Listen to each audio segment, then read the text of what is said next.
Now I will introduce, talking about iClick2Learn, is Annette Ferguson. Please make her welcome. All ready to roll. And is my computer going to turn on? Yes. All good to go? All good, thank you. Hi everyone. This will be quite quick, I hope. First of all, thank you for this awesome conference. I can't believe this organisation has been going for 20 years and I didn't know about it. I'm not an accessibility expert. And if you can't see the presentation, that's okay. Everything will be spoken. So I work for I should say our logo is actually on the screen. I don't need to do much audio describing as I go because everything is covered in the content of my talk. So our logo is on the screen. We teach business skills to not-for-profit organisations, and our logo consists of a mortarboard on top of a little grey circle with three people icons inside it in green, orange and pink. And that represents the diversity of our students. So I work for a not-for-profit social enterprise called iClick2Learn.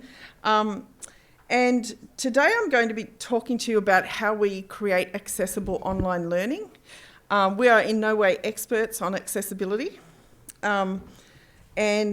Our website currently isn't particularly accessible. It's okay, but it's not fabulous in the accessibility scheme of things. But we are rebuilding it at the moment. So, as I said, we teach business skills to staff and volunteers of Australia's not-for-profit organisations. And this is potentially around 7.1 million students. That's not how many we have at the moment, but potentially. And the way we do this is by providing free online training. Our business is structured so that we do work for corporate clients and not-for-profit not-for-profit organisations and government departments, and the profit, 100% of the profit that we make. And I forgot to make my slides go. 100% of our profits go back into providing the online training for free for not-for-profits. So just a little bit about our history. My boss, Natalie Bramble, has been travelling around Australia for quite a few years, teaching governance training, business skills, social media skills, all sorts of things to not-for-profit organisations. She runs all sorts of workshops. She helps people get funding. She does really amazing stuff. And so she's been doing that for quite a few years, and she's seen a lot of barriers. And because she's only one person, she can only get to so many people. So she came up with the vision of making sure that everybody could access her training and her expertise. She is a fountain of knowledge when it comes to governance and, getting funding for things and, everything governance basically. So she came up with this idea that we could design training and then, as I've just explained, provide the free training for smaller organisations who can't afford, to have trainers. They might have quite transient committee members or whoever needs the training. With the purpose of being able to strengthen community organisations, no matter what their location, no matter what their financial status is, and no matter what their time restrictions are. By doing it online, there's no travelling trainer needed. So our accessibility strategy for our online training is not about including disabled people, it's actually about including everybody. And as we've heard in the room over the last few days, when you help someone with a disability, you are helping everybody anyway. And that's been my life experience too. Once I was big enough and ugly enough to stand up for myself and ask for a few accommodations, I found that the accommodations I asked for, like changes in lighting or larger print, you know, there was always someone who said, oh, that helps me too. And even, you know, bringing my guide dog to the workplace. I mean, how good is it to have a dog in your workplace? So Natalie, you know, came up with this vision to crash through the barriers of time, finance and distance and provide this online training.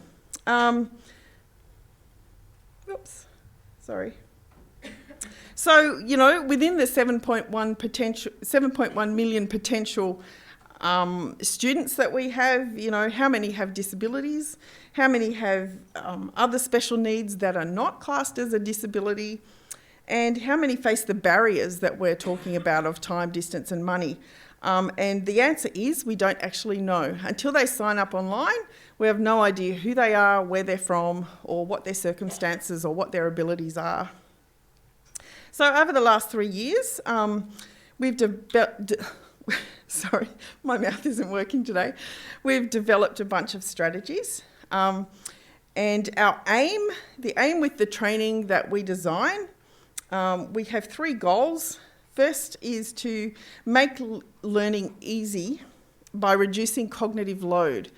I'm sure there are other people in the room who can relate to going to do a course when you have some sort of disability, especially if it's a sensory one. You've got so much going on in your head.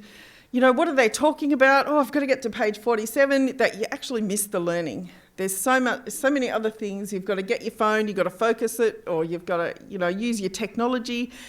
So our goal is to make the learning as easy as possible.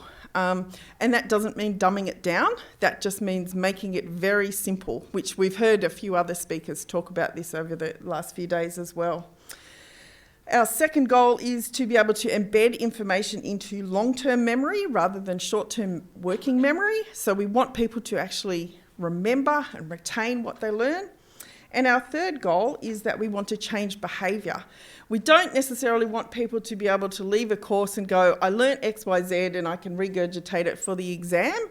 We want them to go out and be more productive, communicate better with people, plan better, you know, do all of the things that we're teaching. We want them to actually do them better. So that's one of our goals as well. And the way that we do this, the first thing is, oh, sorry, and I keep doing my, sorry, totally forgot about my PowerPoint. So the way that we do this is through simplicity in our training. In our structure, in our form, we use short sentences, short lessons, concise, simpler words, all of the things that Liddy was talking about the other day with Globish, except that we don't use Globish because we didn't know what it was until we heard about it on Tuesday. We use a strategy called micro-learning, where our courses are presented in very short videos, usually no longer than 3 minutes, and they're very focused. So there's usually 1 or 2 or 3 key messages or takeaways from those videos, because we believe that that's the best way to learn. That's what the research is emerging, saying that people need things in very small chunks. You won't ever see any walls of text in our learning. We try not to give people too much text. As you can see with my presentation, it's very simple. They're just very simple concepts on the screen, and therefore they don't actually really need to be explained to people because I'm actually saying what they are. I heard a quote from Dr. Phil, Dr. Phil of America. He has a famous quote that says, life is a marathon, not a sprint. But I've actually been inspired by that, and I've adapted it and twisted it around a little bit. And my quote is, life is not a marathon. Sorry, learning is not a marathon. It's a series of small sprints. And that's how we get our message across. We don't overload people.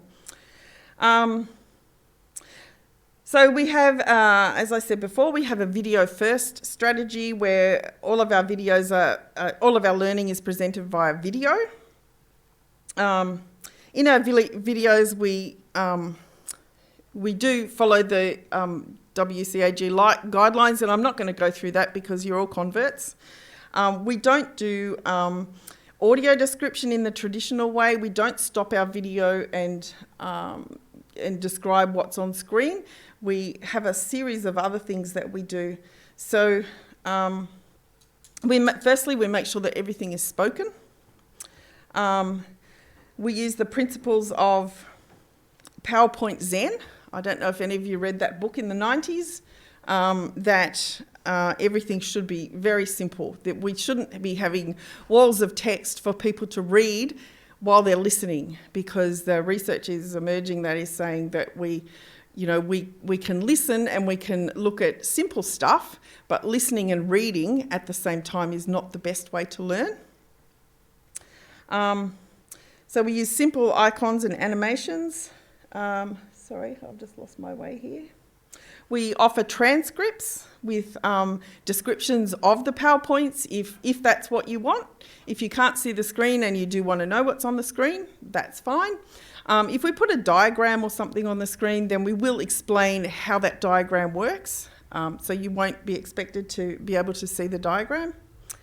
Our audio can also be offered as a podcast, so we can separate the audio from the video, which is really beneficial if you live in an area where there is really bad internet.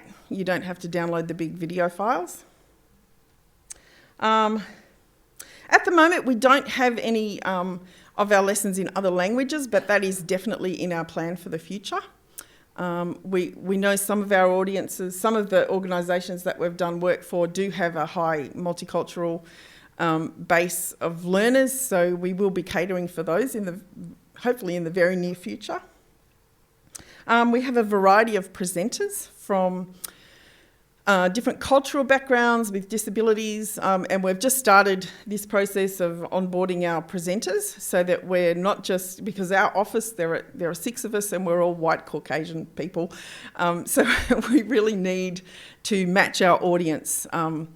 We know that Australia is not all white Caucasian people, so we'll be catering, trying to match our audience basically.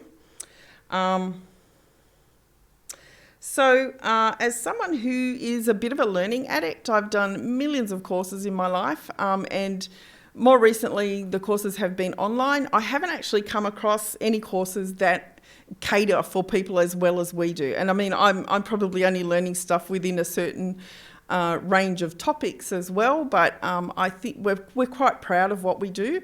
Unfortunately, I don't have examples of what we do because it's all, our customers' work and I can't actually show it to you.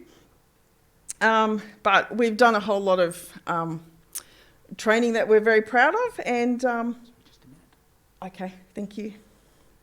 And so I hope that the takeaway that you can take away from this today is that the thought that you put into the work beforehand, and I know this has been said 1,000 times in the last few days, it's in the way that you design things from the start that makes the difference.